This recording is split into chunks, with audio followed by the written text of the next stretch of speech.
Guys, tignan nyo, ang gaganda ng mga in-order ko. Bali, ito lang talaga in-order ko, guys. And may pa-free si seller nito. Sa live ko siya in-order. And magko-comment lang kayo ng live special. Bibigyan kayo niya ng jelly glue na free. And bukod pa tong 4 pieces na set niya. And ito rin, isa lang din in-order ko ito. 65 din to. Sa live din ko siya in-order. Pero may pa-free si seller na ganito. O, tingnan mo ang haba. Tapos, meron din siyang free na ganitong jelly glue. Tapos ayan siya, may 4 pieces. Tapos ito talaga dalawa in-order ko. Isang ito at saka ito.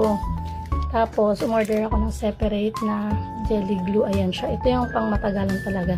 Tingnan nyo to guys. So, diba 1 week na to bukas. And gumagana pa rin siya. And ito yung mga kasama niya, mga tools. Ayan siya guys. Ang ganda. Tingnan mo naman to. Hindi ako order nito kasi sobrang haba. Pero libre lang ni seller. Pati ito.